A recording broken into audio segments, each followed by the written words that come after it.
Most divers don't die from running out of oxygen. They die trying to reach the surface.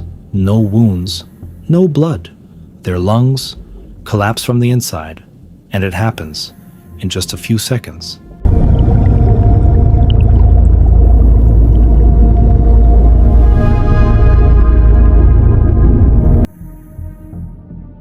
Imagine you are underwater in a calm ocean. The water looks clear. There is no strong current, no visible danger at all. Everything feels under control. Your air supply is still sufficient, your equipment is working perfectly, and you begin ascending to the surface, just like usual. But without realizing it, the most dangerous mistake in diving often happens during the ascent. Many beginner divers believe as long as they can still breathe, they are safe. In reality, the changing water pressure is already affecting their body. There is no pain, no sudden panic, just a subtle sensation, like slight pressure building inside the chest. And at this exact moment, many divers don't realize the real problem has just begun. As the diver continues ascending slowly, the body begins reacting to the changing pressure. At first, it is barely noticeable, just a slight discomfort in the chest. Breathing feels a little heavier than usual. Many divers assume this is normal. They think maybe it's just fatigue or an imperfect breathing rhythm. But underwater, the human body does not always give clear warnings.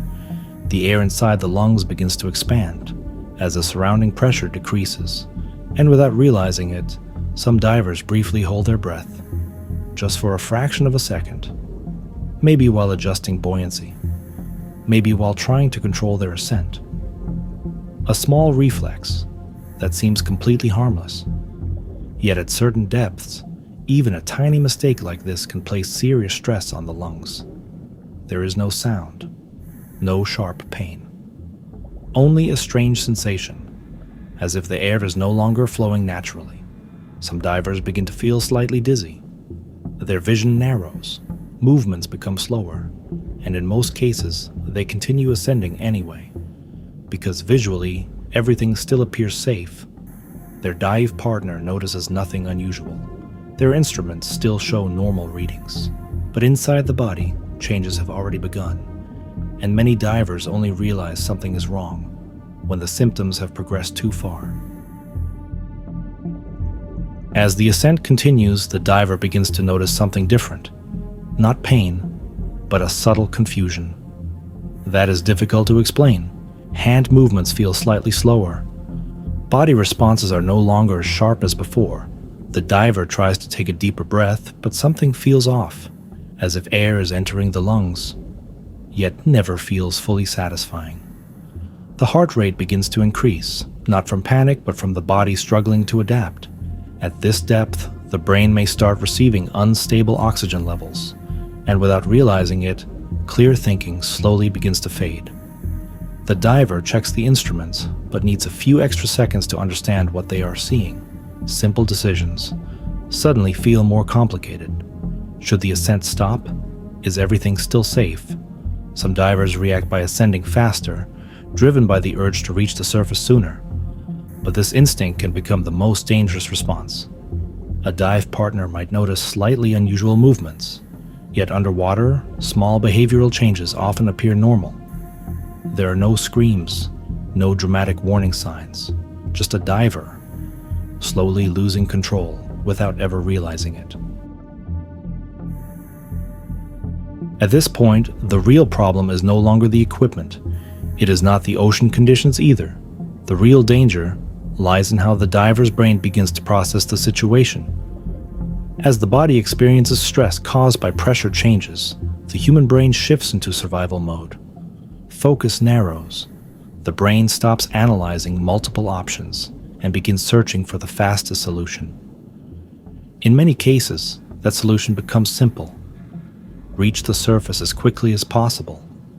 Instinctively, the surface feels safe, closer to air, closer to rescue. But in diving, natural human instinct can become the greatest enemy. As cognitive ability declines, divers often fail to notice that their decisions are becoming emotional rather than rational. they feel the need to move faster, to escape the water immediately, even though safety procedures require the exact opposite response. Ascending too quickly can worsen a body already under stress. What makes this situation dangerous is the illusion of control. The diver is still conscious, still moving, still believing they are in control. And because of that, they often do not ask for help. Psychologically, humans tend to deny danger as long as they remain functional. This reaction is known as normalcy bias. The brain convinces itself that everything is still fine, even as warning signs appear. Some divers begin ignoring ascent procedures they have practiced for years. Not because they lack experience, but because the brain is attempting to reduce perceived threat. Underwater, time feels distorted. A few seconds can feel unusually long, and small decisions can completely change the outcome. It is at this moment that even highly experienced divers can make critical mistakes, not because they don't know what is right, but because their body and mind are no longer working in sync. And often, the greatest danger in diving does not come from the ocean, but from human reaction to it. In situations like this, divers often still have time to correct what is happening, but underwater danger rarely appears dramatic. It is not always visible. It does not always feel urgent. And because of that, mistakes often happen when divers believe everything is still under control. Diving is not about bravery or how deep someone can go. It is about awareness, the ability to recognize the limits of both body and mind, breathing calmly, ascending slowly, and noticing small warning signs before they become serious problems. Because underwater, simple decisions often determine the difference between a safe dive and a situation that cannot be reversed. The ocean is not the enemy, but human reaction to pressure often becomes the greatest risk. If you are interested in understanding the psychology behind real diving incidents, Water Ends explores the mistakes, decisions, and critical moments most divers never recognize. Join us and discover what truly happens when things begin to go wrong beneath the surface.